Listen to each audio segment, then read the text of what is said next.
All right, welcome back everybody to Altcoin Daily, where you subscribe for a video on cryptocurrency every day. My name's Austin, and like always, let's check out where the price of Bitcoin stands today. Now, over the weekend, I don't know how many of you were checking the charts, but we had a slight pullback down to 8,500. We held that support. We bounced off of that support. We bounced off of 8,500, and now with Bitcoin at 8,700, it appears we're climbing back up again.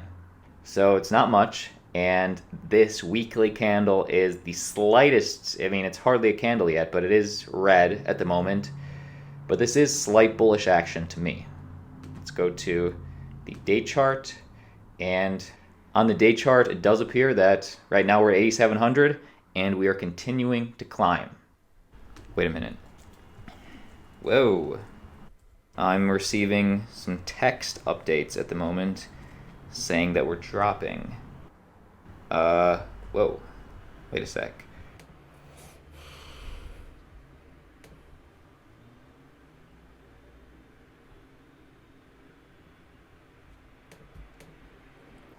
I might be wrong. I'm on the Bitfinex, Bitcoin against the US dollar chart, and this one doesn't look as good for Bitcoin. It says Bitcoin is falling at the moment at 8,300, which is interesting.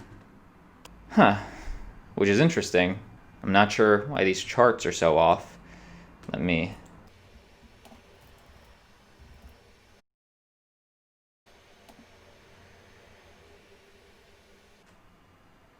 Yeah, man. I don't know why these charts are so off. Little discrepancy in the charts right now. Do me a favor, go down, check to see where the price of Bitcoin is right now. Leave a comment down below. As the price of Bitcoin changes, I'll keep you updated, so make sure you subscribe to the channel, because this week could finally be the week that the price of Bitcoin finally reaches above a $10,000 price. This week, which would be a huge psychological resistance to break past. That would remind a lot of people that Bitcoin is still here and it's still climbing. But to answer this question, I want to point out two things. The first thing, which is something we've talked about before, is the amount of institutions that right now are buying Bitcoin for a premium. Buying Bitcoin for over 10K at the moment through Grayscale Bitcoin Investment Trust, GBTC. Right now, since we don't have Bakkt yet, since Fidelity is so new, right now Grayscale is one of the only places that institutions trust to buy their Bitcoin through, and right now they're paying a high premium, still paying a high premium to own Bitcoin. Now I want to talk about number two. I want to put a second thing on your radar. There is an impressive amount of data from CME Bitcoin futures that show a continuous rise in institutional demand for Bitcoin. So the most recent data from CME futures, Bitcoin futures, tell us that institutions are here.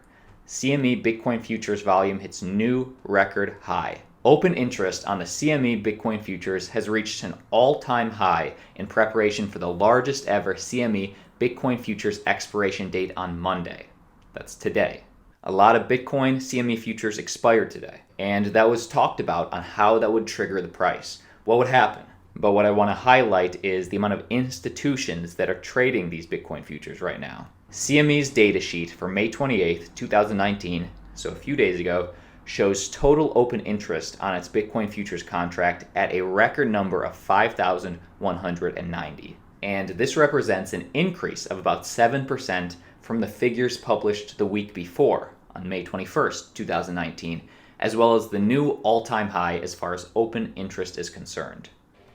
Now, Friday, May 31st, 2019, a few days ago, was the last day of trading with futures contract settlements happening on Monday, June 3rd, 2019, today. Several industry commentators said Monday's settlement will be the biggest in the history of the contracts and could potentially have profound implications for the price of Bitcoin on the spot market. Now, as we've stated, the price of Bitcoin didn't really do anything at all. In fact, it got slightly greener on that bounce. So really, the only thing that the CME record high, all-time high futures indicated was the bullish sentiment from institutions wanting to get involved in Bitcoin. At least Bitcoin futures. Obviously, these institutions don't have to hold Bitcoin at the moment, but hopefully that will change. Either way, hopefully this week could potentially be that week. Just to bring you a little bit more value, A little bit more perspective, I want to take you to two tweets from economist trader Alex Kruger regarding the CME Bitcoin all-time high interest in the futures. The first tweet: Bitcoin is the second most heavily traded asset at the CME when measured by volume/open interest ratio. In other words, Bitcoin is an asset very actively traded throughout the day. And here we see Bitcoin futures compared to silver futures, compared to Japanese yen futures, and right now Bitcoin holds the number 2 spot for volume/open interest in the asset. And the number 2 tweet, by the way, don't forget to like the video, and the number 2 tweet, just to put volume versus open interest into perspective, volume is the number of contracts traded in a day, while open interest is the number of outstanding contracts held, unsettled at the end of the day. And this high ratio of both figures points to active interests from institutions. Let me know what you think down below in the comment section. I want to hear your thoughts on whether you think we'll see a $10,000 Bitcoin this week or $6,000 Bitcoin this week. Whichever one of those barriers we break first, just know we'll come at you with a video. Hey, let's get to the news. SEC Hinman says some ICOs may be eligible for no action relief. And while this isn't in writing yet, this is a green flag for the market. He's essentially saying that just because your cryptocurrency went through an ICO, raised their funds through an initial coin offering, doesn't mean the SEC is going to take action against you. Startups that conducted an initial coin offering ICO years ago may be eligible for relief from potential enforcement actions by the U.S. Securities and Exchange Commission, an agency official said Friday.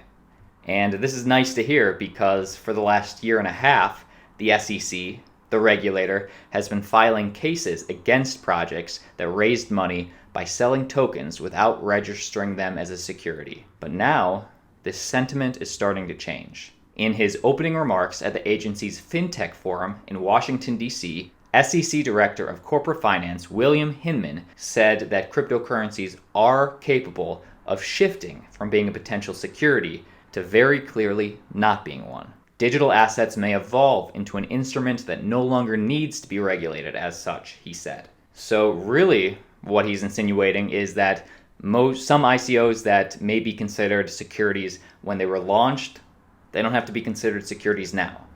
ICOs can evolve, they can change. And I just want to stress that this means nothing until we get some actual pen to paper and clarity on the SEC's in-writing stance on ICOs. So I'm still waiting for that.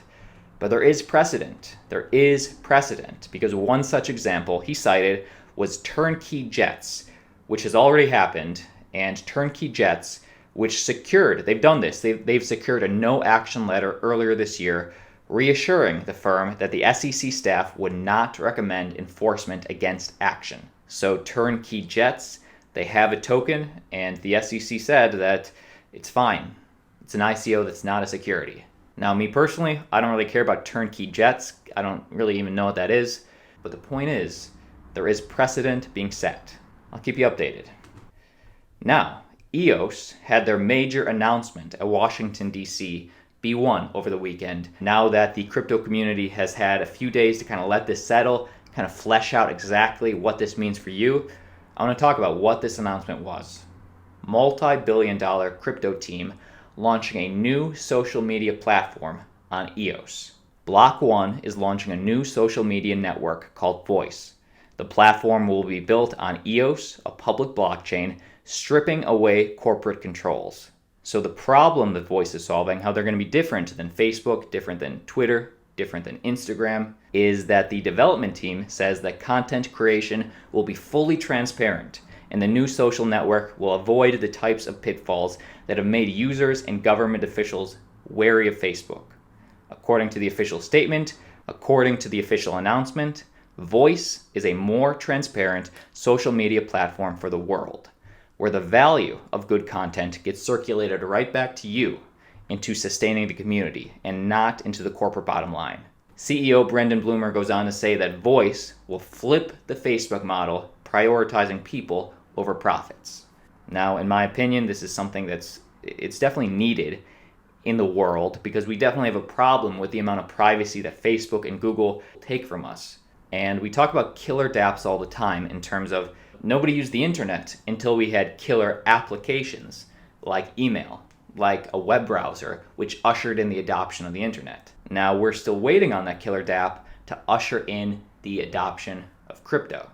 Now Yost is betting that that's going to be the voice. The question on my mind is, are people actually going to use it? Right now, if you want to use it, you can. The platform is open for beta users and is looking for real people made of flesh and blood. If you are human, if so, you're ready to make a profile. We use special authentication system to make sure every single user on Voice is an actual person. No robo-mods, no catfish, no burner accounts. And I want to show you the platform in a second. But just know this is a credit-based model which incentivizes users to generate content by rewarding creators with voice tokens. So this will have its own cryptocurrency that's of course built on the Yost blockchain, and you can earn voice tokens by generating content. Your post goes live. Then, when other users like it, you earn voice tokens and your post gains visibility. The more popular your post, the more you earn. So, pretty cool. If you want to be an early adopter, head over to voice.com. It is social, as it should be, and you can sign up for beta access. Facebook, on the other hand, going the opposite way, going more private. Facebook holds talks with CFTC over global coin cryptocurrency. Facebook has started a discussion with the U.S. Commodities and Future Trading Commission, CFTC, over the social media giant's crypto stablecoin initiative. According to a report from the Financial Times on Sunday, the CFTC chairman, Christopher Giancarlo, said that the agency held very early stages of conversation with Facebook. So the CFTC held very early stages of conversation over their cryptocurrency. The goal of those conversations was to better understand if the firm's crypto stablecoin could potentially fall under the CFTC's regulatory remit. So Facebook just wants to stay compliant, and in a direct quote from the CFTC,